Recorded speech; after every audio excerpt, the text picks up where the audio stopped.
the thought this morning simply was, I keep coming back to narrative, the stories we tell.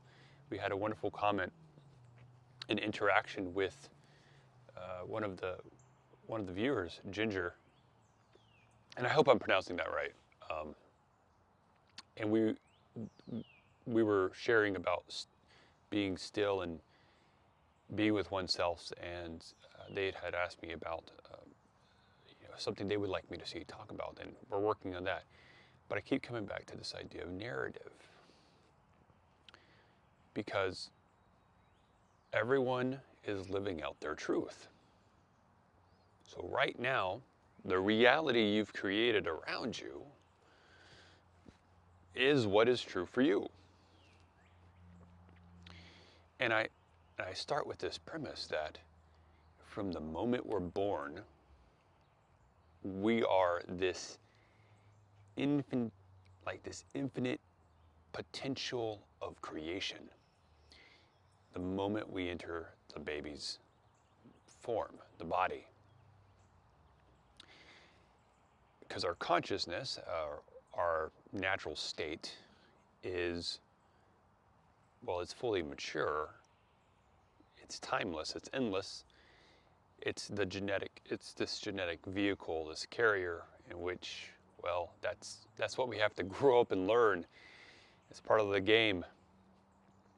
And from the very beginning, we are trained and taught how to create identities. We look at our parents, we're trained and raised by our parents. And they are cloaked in their own identities, they're cloaked in their own beliefs, they're cloaked in their own whatever, their story. So we create a story too. And a really easy way to create stories is, on top of just watching and learning from your parents or whoever you have close around you, if you don't have parents, or if you had a traumatic issue, is we take moments of pain and moments of shock and moments of distress and trauma, and we let that serve as little mile markers on the roadmap of our life. And the difficulty as you get older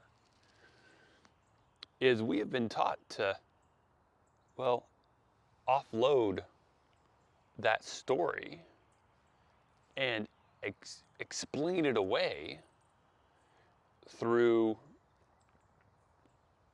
like saying it's other people's fault. It's very easy to look back on your life, right? And say, hey, shit, why was my dad, why wasn't my dad abuser? Like, why was he beating me? Why was he being a tyrant? Why was he he didn't love me? Or your mom was distant. Or you grew up in a household where your parents were users, right? So everyone has their story. Everyone has their narrative. It's what we draw from those stories and those narratives that we use to shape ourselves, and we use to shape what we do and how we think and how we proceed throughout life. This is very common. I don't believe anyone's immune to this. Our responsibility, however, as conscious beings, is we need to become aware of our story. So in this short video, I'm just going to quickly highlight a few brush marks of my story, and the story, of course, would serve to have its own episode or own podcast around it. And my wife and I were talking about eventually working in a podcast where it's just us talking and adding a lot more color and flesh to this channel. Though the short end of the stick is I was raised in a Southern Evangelical Baptist church. Now, if you're from the South, you know what that is. And it was very strict, very by the book. I mean, we're looking at King James Version Bibles, hymnals. We're dressed up in our suit and tie because that's what we were expected to do. And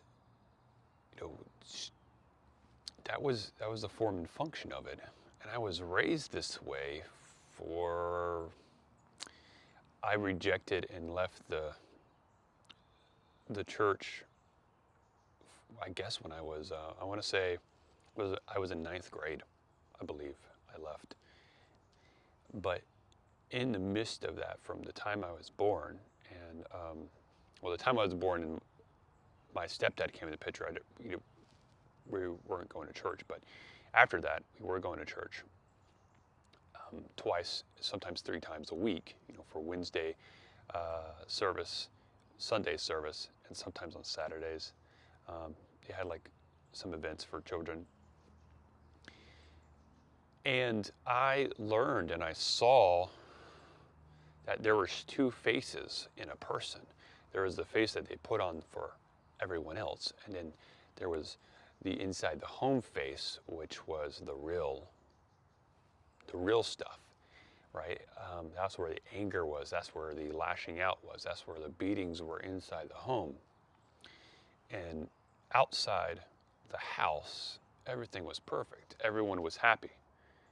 Everyone was loving. I learned this very early on, and so I succumbed to the pressure and I agreed to be saved and baptized within the church organization. Now, this phone is getting heavy on me. I just finished a shoulder and chest workout, and my gosh, my arms are just loaded potatoes right now. Anyways, fast forward, I learned the understanding that I've applied here to understanding why we did what we did. Because I don't agree with the organization. I like some of the social benefits. I like some of the social cohesion that comes from the road orthodox pattern of showing up on Sundays, sometimes on Wednesdays for children's services, and giving the parents a break. I get it now. What I understand now is my parents, this is how they were raised. They were raised to believe that church served a function. It wasn't so much of what was taught. Because if they literally, they integrated what they were taught and what they read in the Bible, and they lived it out, there wouldn't be a discrepancy between what I saw in the church and their public face and their public act and what was inside the house, right? There would be love and there'd be joy and there'd be connection inside the house as well as the outside, right? So that's how you know, is it true? Does it sink in? Does it seep through the surface and pervade the very inner workings of the person? Does it change their life? And for me, my observation was no, it wasn't. But I understand that they believed, and then they lived it out, that church served a important family function. It served an important social function for them to meet and get to know other people in their age.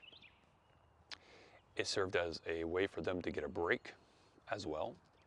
So there were a lot of different reasons, on top of the fact that they were taught and raised this way by their parents who grew up in the 1940s, 1950s, very strict, very authoritative, very, we would say tyrannical nowadays, but you did what you had to do and you always listened and obeyed your parents. So it was their way or the highway. I understand, and now because I understand, I don't judge my parents for what they did. I don't judge my parents for what I thought was a little unfair and burdensome at the time. So going back to Ginger's comment on the meditation video, the part of the game here, part of the goal here to getting to a detached state is understanding what your story is and creating that understanding to fill in the gaps between the observer and the you who, like, the one who's experiencing the narrative, the story, and the one who is observing the story today. We'll go into deeper about that later in videos, but do hit the notification bell so you are aware of when these videos come out, so you can hear these stories and you can hear some of the deeper explanations, the nuts and bolts of these going forward, okay? So like and subscribe, drop a comment. I love interacting with you guys. This is a lot of fun. Y'all take care now.